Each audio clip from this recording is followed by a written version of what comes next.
Salut à toutes et à tous et bienvenue sur la chaîne Les Échos du doublage. Sur cette chaîne, nous allons explorer un univers fascinant et pourtant si souvent discret. Vous l'avez deviné, je parle bien sûr de celui du doublage. On écoute ces voix chaque jour sans forcément savoir qui se cache derrière. Mais certaines d'entre elles ont marqué nos mémoires, nos rires ou encore nos frissons. Et parmi elles, il y a une voix unique, celle de Nessim Guetta. De ses débuts modestes à la consécration, il est devenu une figure emblématique du doublage. Moi c'est Fabastien et préparez-vous à plonger dans le parcours exceptionnel de cet homme aux mille voix. Si vous êtes prêts, on y va, c'est parti.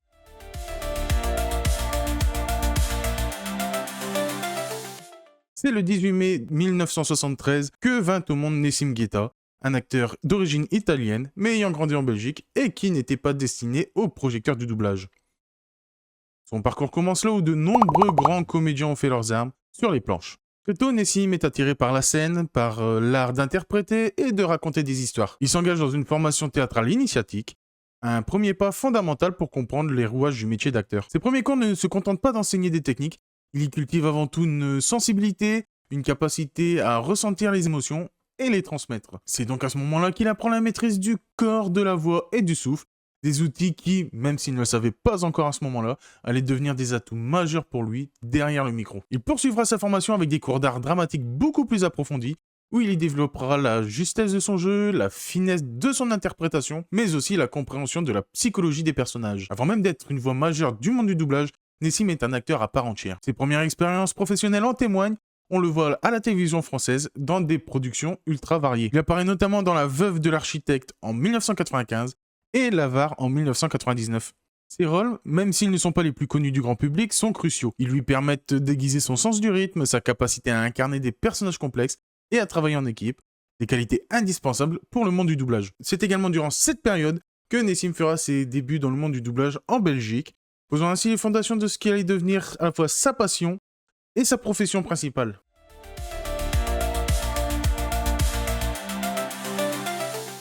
Le grand tournant de la carrière de Nessim Guetta arrive en 2006. C'est cette année-là qu'il prend la décision audacieuse de s'installer en France. Ce n'est pas qu'un simple déménagement, c'est également un pari et un nouveau départ aussi bien professionnel que personnel. Pour les fans les plus assidus, ce changement de résidence peut expliquer le fait que certains personnages qu'il double en Belgique ont pu changer de voix. C'est un phénomène courant dans l'industrie du doublage, notamment quand les équipes évoluent. Si on veut un cas concret, on peut notamment parler de Meowth dans la série Pokémon, où Nessim l'a doublé pendant 8 saisons avant d'être remplacé par Philippe Tasquin jusqu'à la saison 21. En arrivant en France, Nessim ne tarde pas à s'imposer. Le marché du doublage en France est dynamique et sa polyvalence, sa capacité d'adaptation ainsi que son expérience théâtrale seront des atouts majeurs. Il devient rapidement la voix française régulière pour une liste impressionnante d'acteurs hollywoodiens. Pensez à l'intensité de Frank Grillo, souvent cautionné au rôle de dur à cuire ou de personnages complexes et ambigus comme le sergent Leo Barnes dans American Nightmare 2 et 3. Nessim capte parfaitement cette puissance brute et cette part d'ombre. Il est aussi la voix de Tyler Lautner, notamment pour le rôle iconique de Jacob Black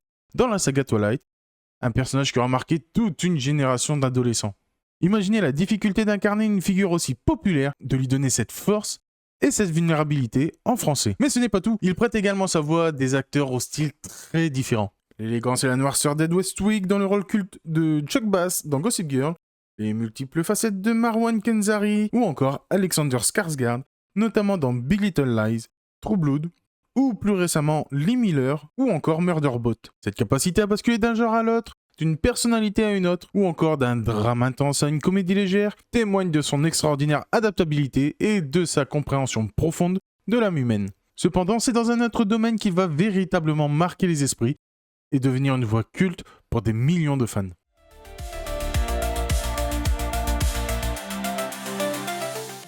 Pour des millions de Français et plus largement dans la francophonie, Nessim Guetta est avant tout la voix de deux personnages d'animation devenus maintenant de véritables légendes. Le premier, nous en avons parlé vite fait tout à l'heure et c'est sans doute le plus mignon des deux. Il s'agit de Meowth, le Pokémon parlant de la Team Rocket dans la série Pokémon. C'est un réplique légendaire et gravé dans la mémoire collective. Nessim a incarné Meowth dès le début de la série en France et ce pendant les 8 premières saisons, ainsi que dans plusieurs films dérivés de la franchise. Sa performance a donné au Meowth français une personnalité unique, mêlant ainsi la malice, une ambition ratée et une touche d'humanité inattendue.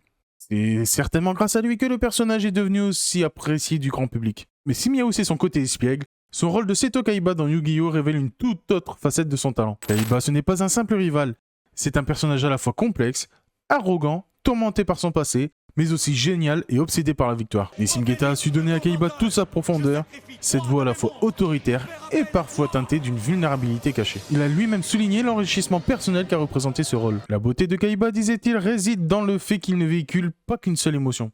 Il fallait rendre palpable sa richesse intérieure ainsi que ses conflits. Ce travail d'orfèvre sur la voix de Kaiba a créé une connexion indéfectible avec les fans de la première heure. Tu crois sérieusement que tu peux me battre, Kaiba? C'est l'heure du duel!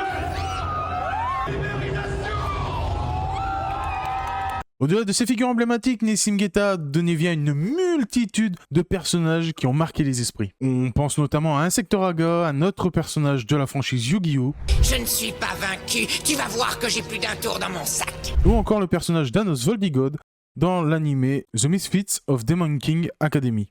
Je te laisse l'avantage. Je ne bougerai pas d'un pouce au cours de ce duel. Je n'utiliserai aucun sort ni magie, pas même à travers mes mots ni mon souffle.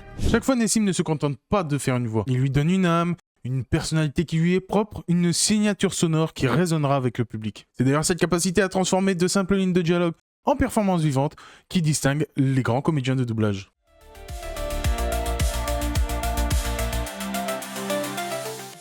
Alors qu'est-ce qui se cache derrière cette capacité à prêter sa voix à des personnages si différents, à des acteurs aussi si différents? Alors pour Nessim Geta, le doublage est bien plus qu'une simple performance technique, c'est un art à part entière, une forme d'interprétation unique qui demande une sensibilité et une intelligence particulière. Comme il l'a lui-même exprimé, la voix c'est du vibratoire, c'est la vie. Sans vibration, il n'y a pas de vie. Il ne s'agit pas juste de reproduire des sons, mais de transmettre une émotion brute, une résonance humaine. La voix a un impact émotionnel fort et nous ramène à notre condition d'être humain. C'est une philosophie profonde. Le comédien de doublage est un passeur d'émotions, un traducteur de l'âme d'un personnage d'une langue à l'autre, d'une culture à l'autre. Le travail de comédien de doublage est un équilibre délicat. Il doit d'abord faire preuve d'une écoute attentive de la version originale. Chaque souffle, chaque intonation, chaque intention compte.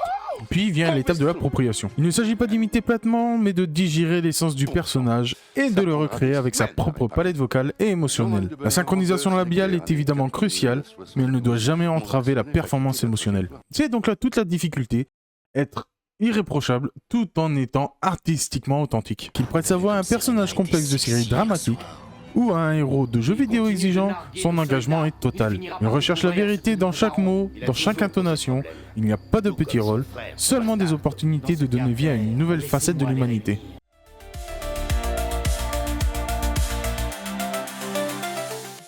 Le parcours de Nessim Geta n'est pas qu'une simple biographie. C'est une véritable leçon sur la persévérance, le talent et la passion. De ses débuts théâtraux en Belgique à sa consécration en France, il a su non seulement s'adapter, mais aussi exceller dans un art aussi bien exigeant que parfois sous-estimé. Son héritage est immense, non seulement à travers les voix emblématiques qui ont bercé notre enfance et continuent de nous divertir, mais aussi par l'exemple qu'il représente pour les nouvelles générations de comédiens. Nessim Geta, comme beaucoup de ses confrères et consoeurs, contribue à la magie du doublage, permettant à des œuvres du monde entier de nous toucher, de nous faire rire, de nous faire pleurer, sans barrière linguistique.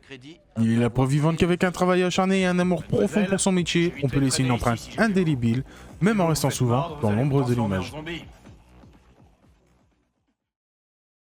J'espère que cette exploration approfondie sur la vie et la carrière de Nessim Geta vous aura donné une perspective sur l'incroyable richesse du métier de comédien de doublage. C'est un art à la fois complexe, exigeant, mais tellement gratifiant. Et avant qu'on se quitte, dites-moi en commentaire quelle est la performance vocale de Nessim Geta qui vous a le plus marqué, et n'hésitez pas également à me dire pourquoi. N'oubliez pas de liker cette vidéo si celle-ci vous a plu, de vous abonner pour plus de contenu sur le monde du doublage, et d'activer la cloche pour recevoir les notifications quand ces vidéos sortiront. Avant de vous quitter, je voulais remercier Manouyou pour sa participation sur cette vidéo et les prochaines qui arriveront. Et n'hésitez surtout pas à la suivre, le lien de son Instagram est disponible dans la description. Et je souhaitais également bien entendu adresser un immense merci à monsieur Nessim Geta lui-même qui a gentiment accepté de relire le texte et corriger si besoin les erreurs qu'il y aurait pu y avoir dedans. Et je pense que pour clore cette vidéo, nous pouvons tous dire un énorme merci à Nessim Geta qui, par le biais de son travail et son talent, nous a fait rêver et continue de nous faire rêver. Très bientôt pour une nouvelle plongée dans l'univers d'un comédien de doublage.